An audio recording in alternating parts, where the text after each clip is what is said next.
और बड़ी खबर है चुनावी बॉन्ड को लेकर। चुनावी बॉन्ड पर सुप्रीम कोर्ट में हलफनामा दाखिल किया जा चुका है। एसबीआई ने सुप्रीम कोर्ट में यह हलफनामा दाखिल किया है। एसबीआई ने सुप्रीम कोर्ट के आदेश का पालन किया। बॉन्ड नंबर की जानकारी एसबीआई की तरफ से चुनाव आयोग को सौंप दी गई है। ये बॉन्ड नंबर जो यूनिक नंबर था, ये एसबीआई की तरफ से नहीं दिया गया था, जिसको लेकर सुप्रीम कोर्ट ने एसबीआई को कहा था कि पूरी डिटेल्स यूनिक नंबर के साथ दी जाए और इसी के बाद यह हलफनामा एसबीआई की तरफ से दाखिल कर दिया गया है।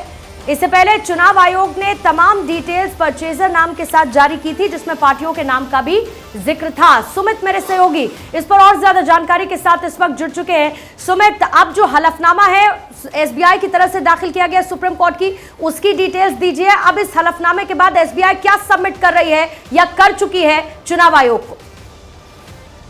देखिए पूर्णिमा, सुप्रीम कोर्ट की सख्ती के बाद एसबीआई ने जो बॉन्ड नंबर से जो जुड़ी जानकारी थी वो चुनाव आयोग को सौंप दी है और कंप्लायंस एफिडेविट अब से थोड़ी देर पहले एसबीआई ने सुप्रीम कोर्ट में दाखिल किया है और सुप्रीम कोर्ट को बताया है कि सुप्रीम कोर्ट के आदेश का पालन कर दिया गया है। सबसे बड़ा अपडेट इसमें यही है पूर्णिमा की, इस पूरे मसले को लेकर बॉन्ड नंबर को लेकर जो अल्फा न्यूमेरिक नंबर थे कि किस व्यक्ति ने किस पॉलिटिकल पार्टी को कितना चंदा दिया, वो अल्फा न्यूमेरिक नंबर जो है वो एसबीआई ने चुनाव आयोग को सौंप दिया है। अब ये जो तमाम जानकारी है वो चुनाव आयोग को अपनी वेबसाइट पर अपलोड करना है।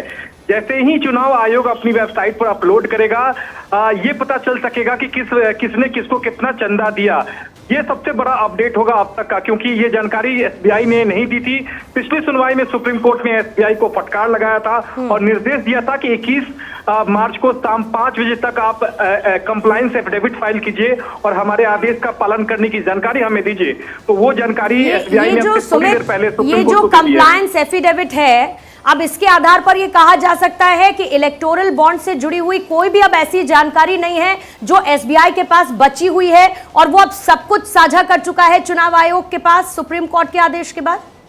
जी बिल्कुल पूर्णिमा, अब ये सबसे अहम बॉन्ड नंबर की जानकारी थी जो कि अल्फा न्यूमेरिक नंबर में होता था। वो जानकारी अब आखिरी जानकारी थी और इससे जुड़े भी तमाम जो जानकारी जो थी उसने एसबीआई ने चुनाव आयोग को सौंप दिया है। क्योंकि सुनवाई के दौरान एसबीआई के वकील हरीश साल्वे ने कहा था कि हम चुनावी बॉन्ड से जुड़ी जानकारी, यानी कि जो बॉन्ड नंबर के अलावा भी जितनी जानकारी है, इरिलेवेंट भी जो जानकारी है, वो भी हम चुनाव आयोग को सौंप देंगे। तो सुप्रीम कोर्ट की सख्ती के बाद असर ये हुआ है कि एसबीआई ने चुनावी बॉन्ड से जुड़ी तमाम जानकारी जो है वो चुनाव आयोग को सौंप दी है। और सबसे अहम बात है कि जैसे ही चुनाव आयोग इन तमाम जानकारी को वेबसाइट पर अपलोड करेगा, पब्लिकली लोग जान सकेंगे कि किसने किसको कितना चंदा दिया।